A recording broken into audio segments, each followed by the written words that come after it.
Bienvenidos, comunidad. Este es el lado de los muertos, un espacio donde las historias paranormales siguen vivas. Aquí no vas a encontrar experiencias normales. Si te atrae el misterio, si te inquieta lo desconocido y si alguna vez sentiste miedo a la oscuridad, prepárate, porque aquí cada voz, cada sombra y cada historia puede esconder algo más, y una vez que entras, ya no sales igual.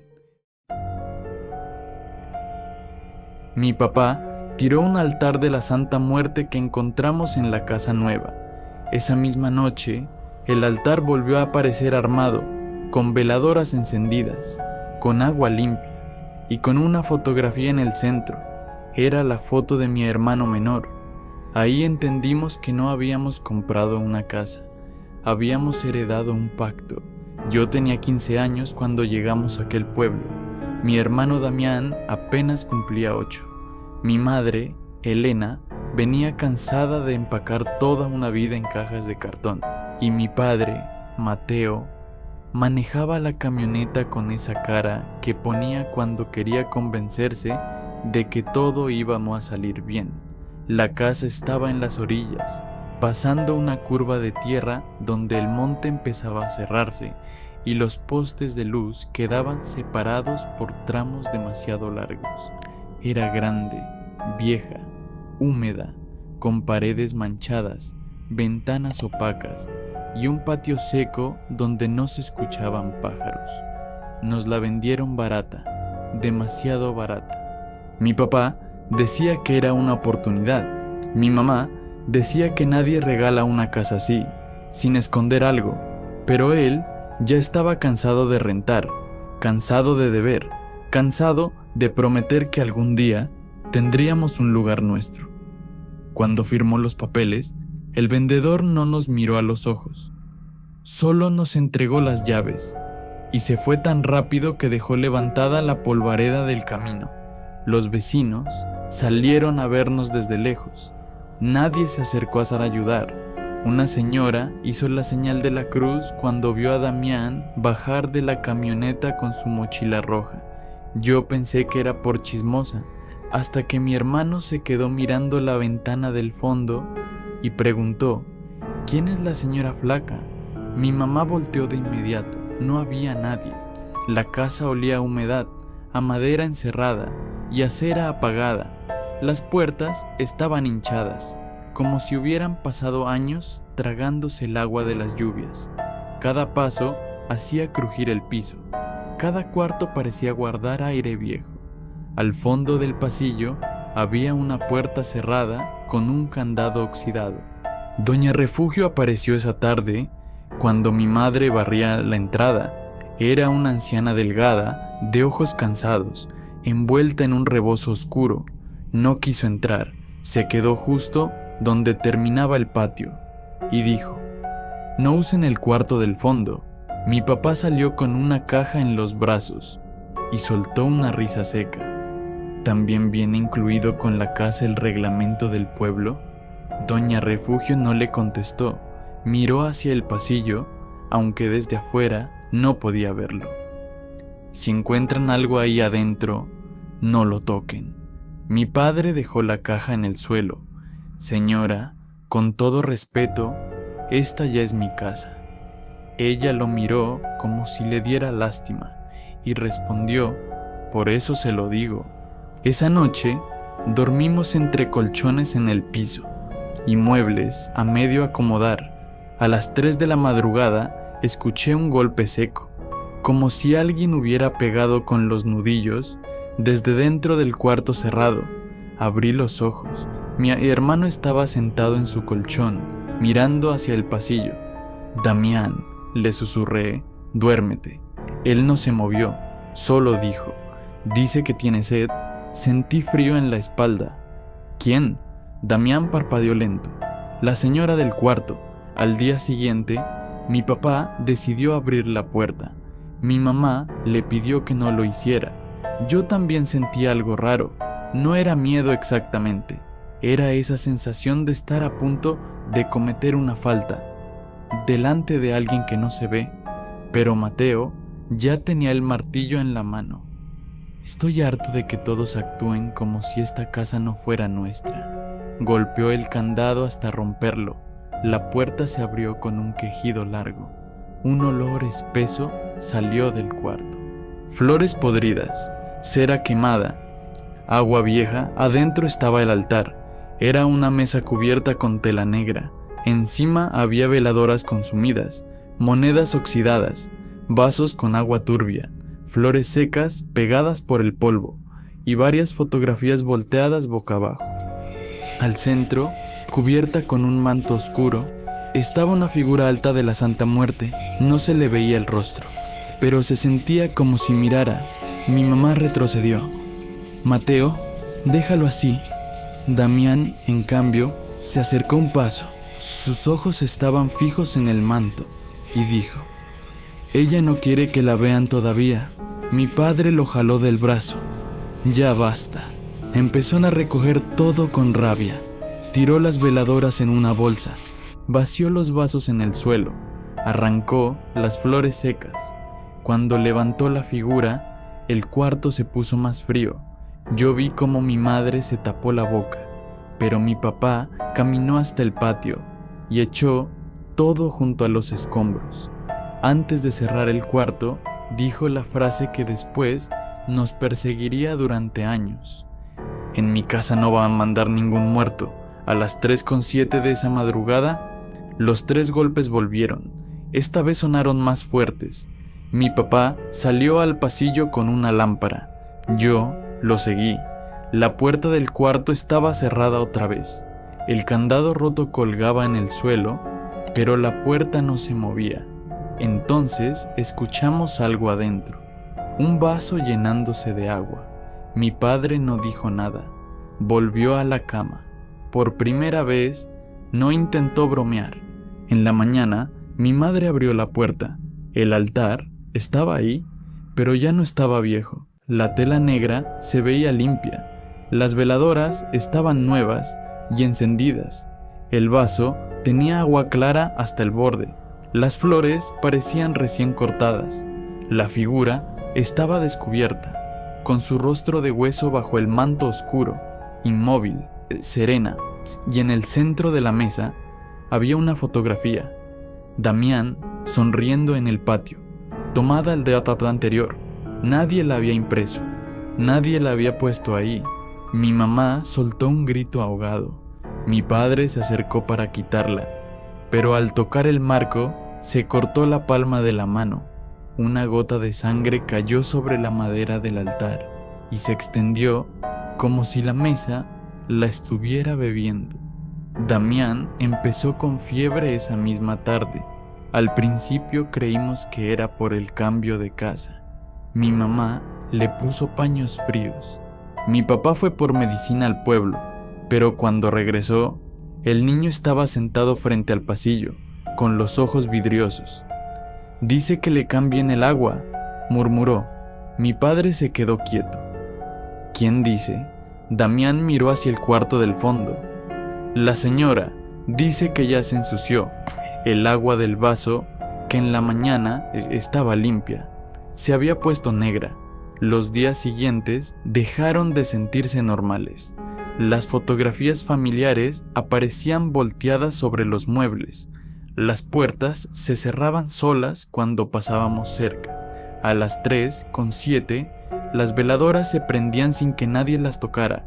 La casa entera olía a cera apagada, incluso con las ventanas abiertas. Una noche escuché la voz de Damián desde el cuarto del altar. Papá.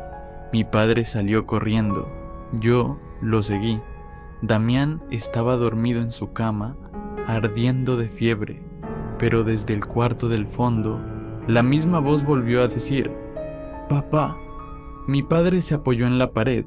Vi que le temblaban las manos. La fotografía de Damián empezó a cambiar. Primero apareció mojada, como si hubiera estado dentro del vaso. Después se volvió amarillenta, con las orillas quebradas, como una foto vieja. Luego apareció una sombra detrás de mi hermano. No era una sombra normal, tenía forma de manto. Mi madre fue con doña Refugio al día siguiente. Yo la acompañé porque ya no quería quedarme solo en la casa. La anciana abrió la puerta apenas lo suficiente y preguntó: «¿Ya volvió, verdad?». Mi mamá lloró sin hacer ruido. Doña Refugio nos dejó entrar. Su casa olía a café, a rosario viejo y a miedo guardado. Nos contó de doña Casilda, la mujer que había vivido antes en nuestra casa. Decían que estaba loca, porque todas las noches prendía veladoras negras y hablaba sola frente a la Santa Muerte. Los niños del pueblo le tenían miedo, los adultos también, pero nadie decía que, durante años, ningún niño volvió a desaparecer mientras ella mantuvo el altar encendido. ¿Desaparecer?, pregunté. Doña Refugio bajó la mirada. Antes de Casilda se perdían niños cerca del monte. No se escuchaban gritos. No había huellas. Solo amanecía la ropa doblada junto al camino. Mi madre apretó mi mano. ¿Qué tiene que ver mi hijo? La anciana tardó en responder. Ustedes no despertaron a la santa. Ustedes apagaron lo único que impedía que otra cosa entrara. Nos dijo que algunos altares no están ahí para pedir favores. Están ahí para que algo no entre. Cuando volvimos, encontramos a mi padre rompiendo el piso del cuarto del altar. Había escuchado un ruido bajo las tablas. Sacó una caja de madera amarrada con un listón negro. Dentro había cartas, recortes de periódico, fechas escritas a mano, fotografías de niños que nunca conocimos y una libreta donde se repetían ofrendas de cada mes: agua, luz, nombre. Al fondo estaba la foto de un niño pequeño. La carta que la acompañaba tenía la letra temblorosa de doña Casilda. Decía que su hijo se llamaba Julián, que una noche olvidó cambiar el agua del altar, que a las 3:07 escuchó al niño llamarla desde afuera. Cuando salió, solo encontró su camisa junto a la cruz de piedra del camino. Después hizo un pacto. Mientras el altar tuviera agua, luz y nombre, aquello no podía entrar a la casa, ni llevarse al otro niño del pueblo. Pero cuando Casilda murió, nadie quiso seguir, nadie quiso vivir ahí, hasta que llegamos nosotros. Mi papá leyó todo en silencio. Luego miró por la ventana. Afuera, 2 vecinos observaban desde la calle. Cuando vieron que él los descubrió, cerraron sus puertas. Ahí entendimos la verdad.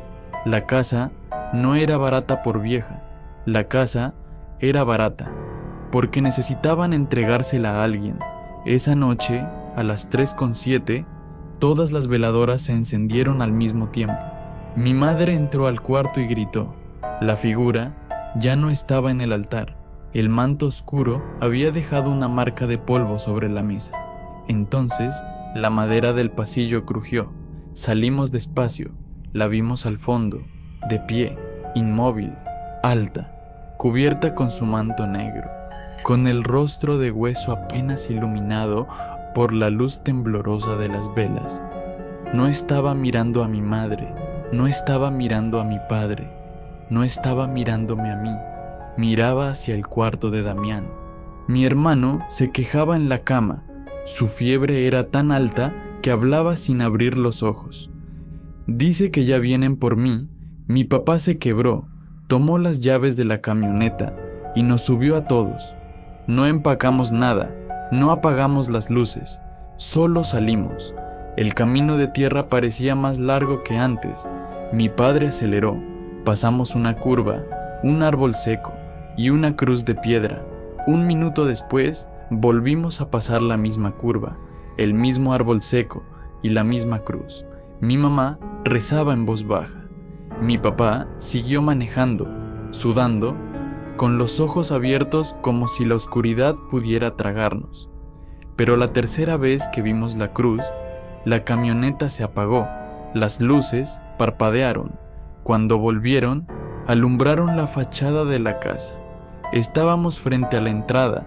Damián, desde el asiento trasero, dijo con una voz que no parecía de niño: Ella dice que todavía no podemos irnos. Mi padre golpeó de volante hasta lastimarse la mano.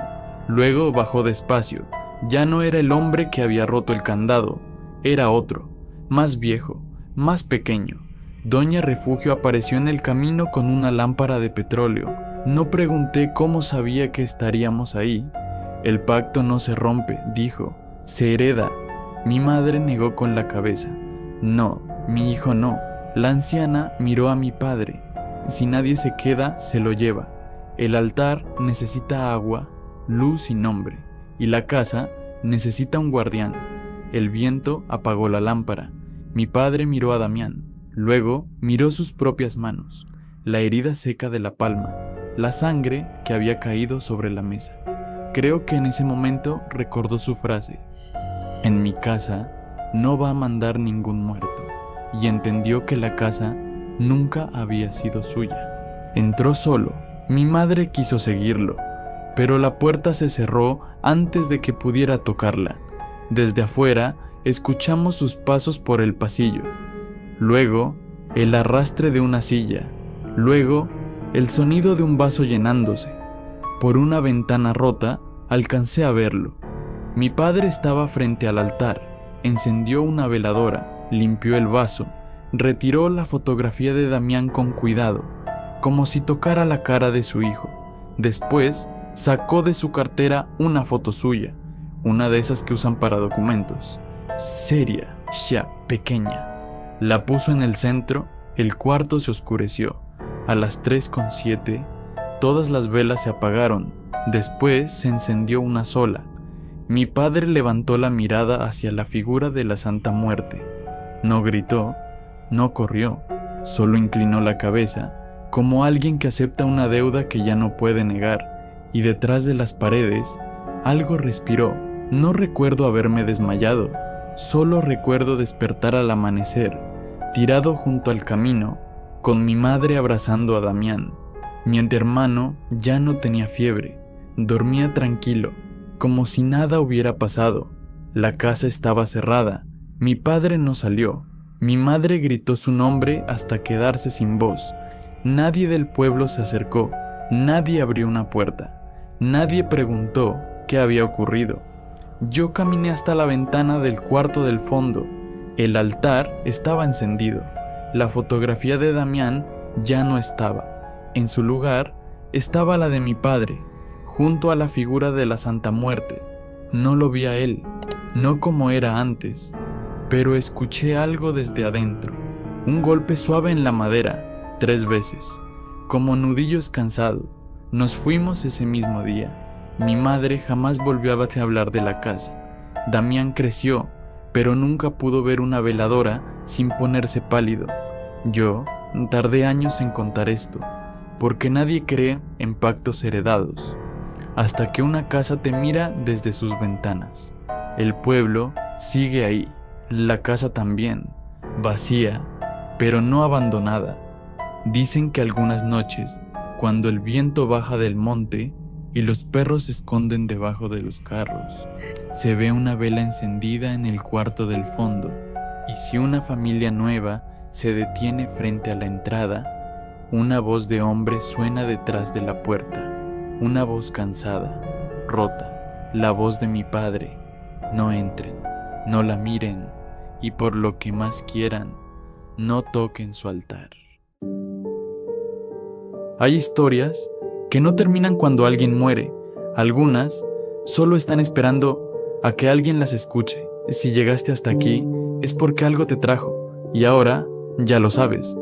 No todas las historias pertenecen a este mundo. Te leo en los comentarios, y si alguna vez viviste algo extraño, cuéntamelo.